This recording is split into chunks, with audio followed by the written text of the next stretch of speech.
Salut à tous, j'espère que vous allez bien. On se retrouve aujourd'hui pour une nouvelle vidéo et je sais que ça fait pas mal de temps, mais il y a eu beaucoup d'événements qui se sont passés dans ma vie qui m'ont empêché de tourner. Donc je vais pas perdre beaucoup plus de temps à vous raconter ma vie, on passe directement aux histoires.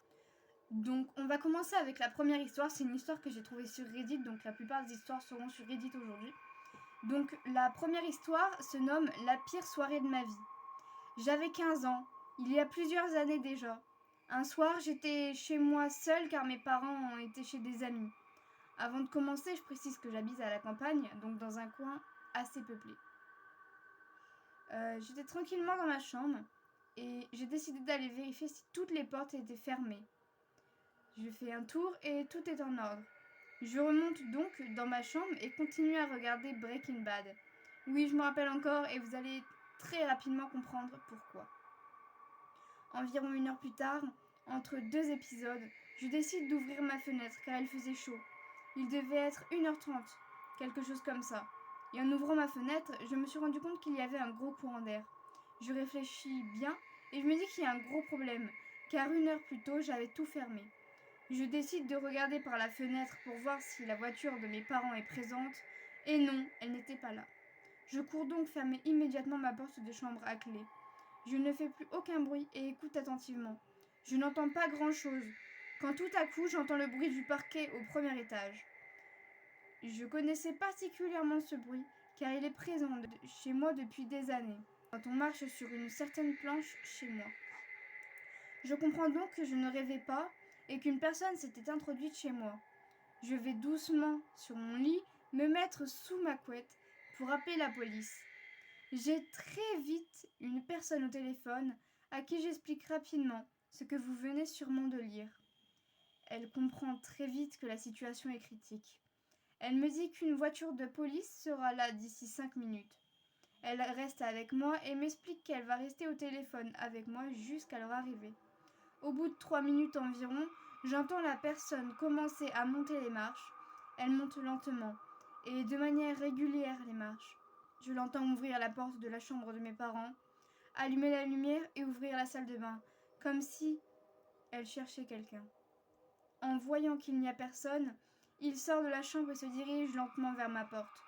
À ce moment-là, je me suis posé plein de questions à la fois, me demandant si c'était la fin pour moi. Il tente d'ouvrir la porte et se rend compte qu'elle est fermée. Il se met à toquer très lentement. Toc, toc, toc. Une dizaine de fois environ, en l'espace de 30 secondes, pour vous dire à quel point c'était super long. À ce moment-là, j'entends une voiture se garer devant chez moi. C'était la police. Ils sont entrés par la porte principale de ma maison et se sont mis à crier Police, police, y a quelqu'un? Le gars, en entendant ça, se met à essayer d'enfoncer ma porte. Il n'y arrivait pas, et au bout de quelques secondes, voyant qu'il n'y arrivait pas, il a arrêté. Pas un bruit pendant quelques secondes, quand tout d'un coup, un coup de feu. Pan!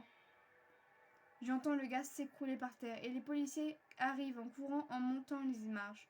Ils crient « Quelqu'un est là ?» Je leur dis oui. Ils me disent de ne surtout pas ouvrir la porte. J'ai très vite compris pourquoi en voyant du sang couler sous ma porte et une odeur infecte entrer. Je leur ai demandé « Est-ce vous qui... » Et le policier me coupe instantanément en me disant « Il l'a fait tout seul. » Voici mon histoire.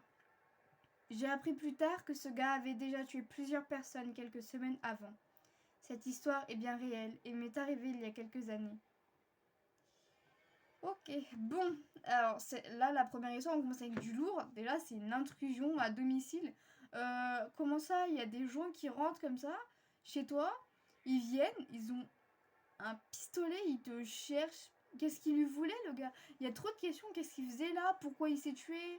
Pourquoi Enfin, c'est trop, c'est dingue. Et vous imaginez quand même, vous êtes chez vous tranquille, il y a personne de base. Vous vous dites, oh, bah, y a personne, c'est cool. Bah, si, il y a quelqu'un. Et en plus, il veut vous tuer. Bon, bah, c'est pas de bol. MDR. Allez, deuxième histoire.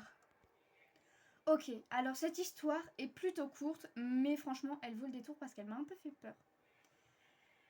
Donc, c'est quelqu'un qui a encore publié sur Reddit et qui dit, donc, mon histoire flippante. C'est le titre de son histoire.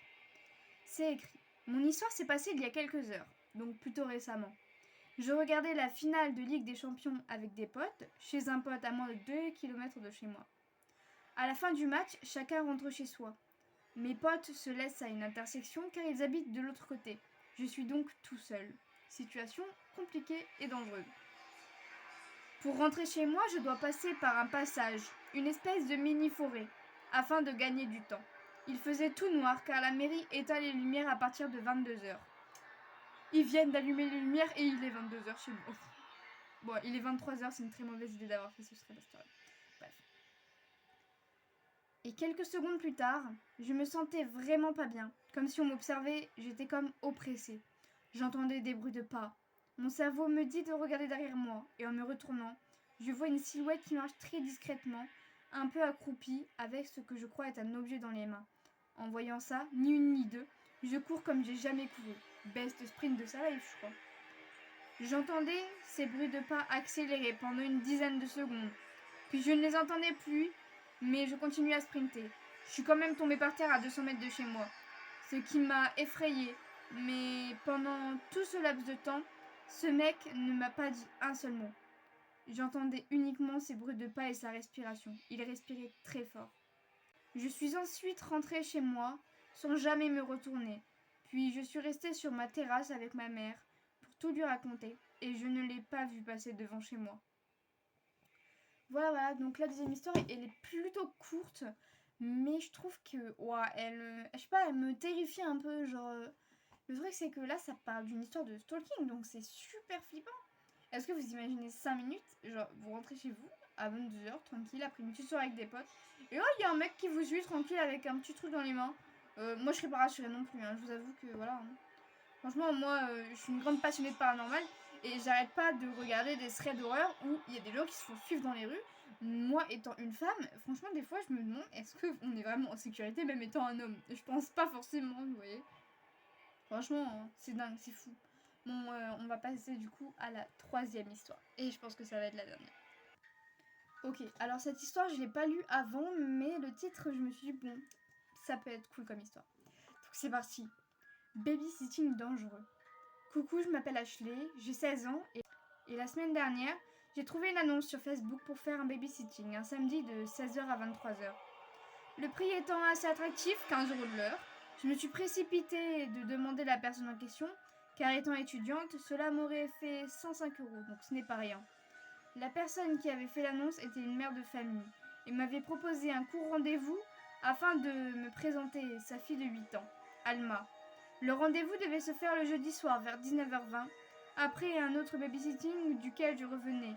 Sauf que ce soir-là, mon téléphone n'avait plus de batterie, donc je n'ai pas pu m'y rendre, car plus de GPS fonctionnait.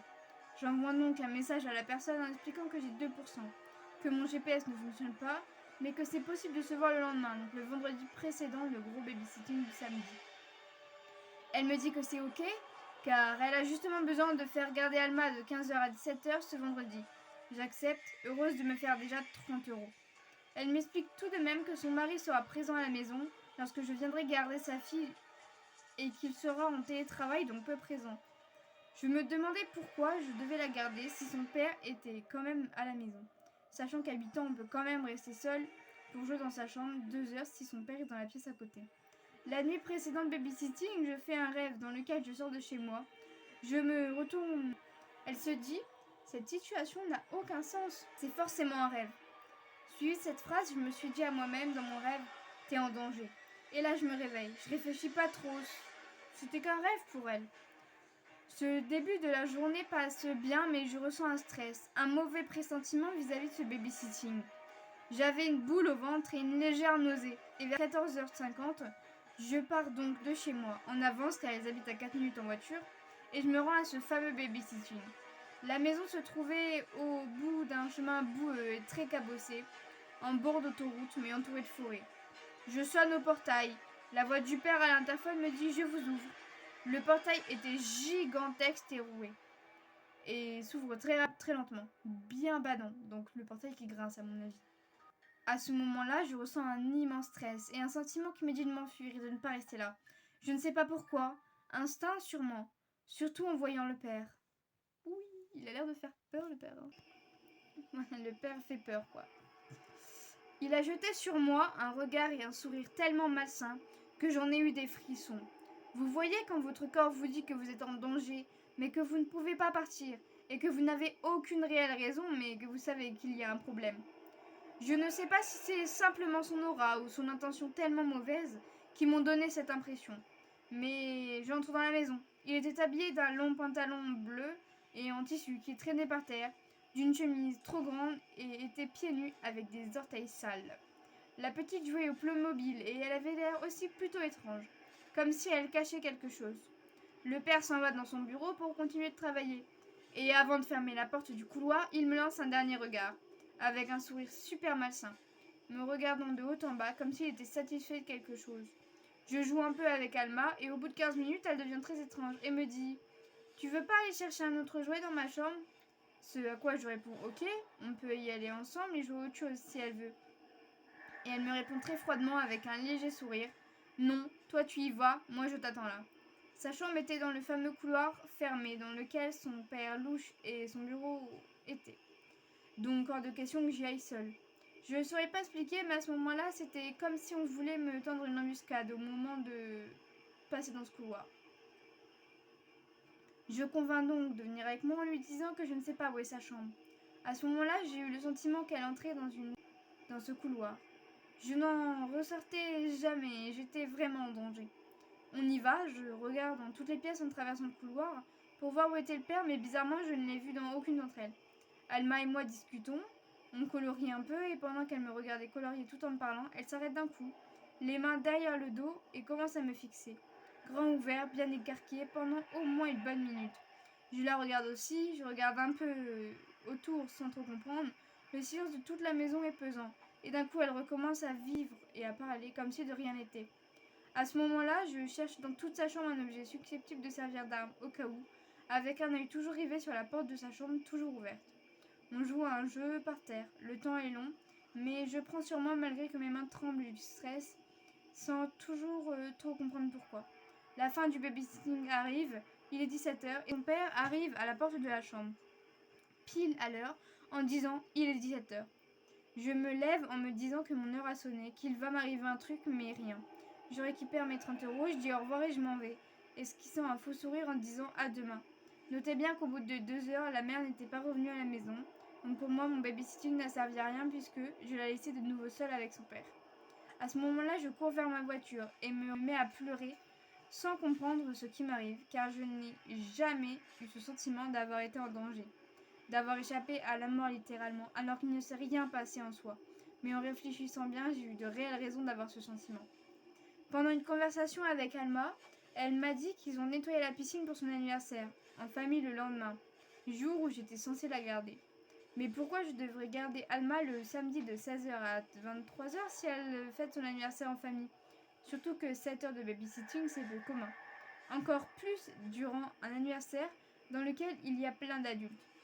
De plus, je n'ai jamais rencontré la mère, jamais eu au téléphone et jamais eu de réelles preuves que cette personne existe. Le soir, après les 2 heures de babysitting, la maman m'envoie un message pour savoir comment ça s'est passé. Je dis que c'était bien, grosse mytho vraiment. Mais je ne peux pas venir pour le samedi car mon grand-père est malade et qu'il est à l'hôpital. Oui, c'est une excuse, mais je ressentais vraiment le fait que je ne devais plus y aller. J'explique donc ça, je m'en excuse et tout ce qu'elle me répond c'est ok, bon courage. Mais qui répond aussi sèchement à un message dans lequel on explique une situation familiale difficile? À la limite, me répond un truc du style on est embêté pour demain, mais désolé pour votre grand-père. J'espère que ça ira, bonne journée. Ça me serait semblé plus normal, plus civilisé. C'est comme si son plan avait échoué, qu'ils avaient compris que j'avais vu ou vécu un truc étrange, et qu'ils devraient chercher une autre victime. J'insiste sur le fait que le père m'avait vraiment regardé comme une proie, comme s'il avait choisi la bonne victime et qu'il était satisfait de ressentir ma peur. Suite à cela, j'ai fait des recherches sur le père car j'étais comme traumatisée, sans savoir si j'étais folle d'avoir ressenti ça. Après quelques recherches avec son nom, j'ai appris que cet homme était connu au niveau du gouvernement car il avait travaillé auprès de ministres, mais surtout que sa carrière avait coulé après avoir été accusé d'harcèlement sexuel, séquestration et tentative de féminicide. Ce jour-là, j'ai donc réellement peut-être échappé à un drame. Peut-être que j'ai été retournée le samedi de 16h à 23h, durant lequel je ne sais même pas pourquoi j'aurais dû garder Alma vu que c'était son anniversaire. Il me serait arrivé quelque chose. La morale, qu'il faut toujours suivre son instinct et son intuition, car le corps ne se trompe jamais. Ok, on est bien, il n'y a pas de souci. Comment vous dire que je suis pas hyper bien, genre... Parce que je crois que il y avait déjà un youtubeur qui l'avait expliqué, je crois que c'était Squeezie. Mais j'avais pas lu l'histoire. La lire et l'entendre, c'est tout autre chose. Hein. Franchement, mais ça me. Mais imaginez quand même, vous allez juste faire du babysitting. Et après, vous faites une recherche parce que vous avez trouvé les personnes trop bizarres. Et oh, bah, c'est rien, juste harcèlement sexuel. It's okay. C'est rien du tout. C'est absolument rien. Tout va bien. Bref, voilà, c'est sympa. Je fais des confettis parce que c'est bientôt l'obtention du baccalauréat et j'espère que je vais l'avoir. Donc je fais des confettis pour fêter ça. Et... Oh pardon, il y a un truc qui m'a fait trop peur. J'ai vu une étincelle. J'ai pas compris. Bref, en gros, il y a ça qui vient dans mon appart, dans ma maison, tu vois. Et en gros, c'est pas je pose toutes mes affaires sur le sol et tout était posé d'une façon que ça pouvait pas glisser ni se péter la gueule. C'est pas, je suis en train de boire tranquille et j'entends un boum. Je me précipite dans ma chambre, je me dis mais qu'est-ce qui se passe? Et c'est pas, je trouve, ah bah vous voyez, attendez, je l'ai juste là. Ce truc là, il était posé sur quelque chose qui ne devait absolument pas bouger. Le truc s'est retrouvé projeté à 1 mètre. J'étais comme ça en mode super, c'est génial, je suis dans la maison de Paranormal Activity, c'est super, voilà. Donc je voulais vous expliquer un peu tout ce qui m'était arrivé, les petites histoires. Donc j'espère que cette vidéo vous aura plu. Sur ce, je vous laisse. Je vous souhaite une bonne soirée ou une bonne journée. Et voilà, j'espère que cette vidéo vous aura plu. Bisous!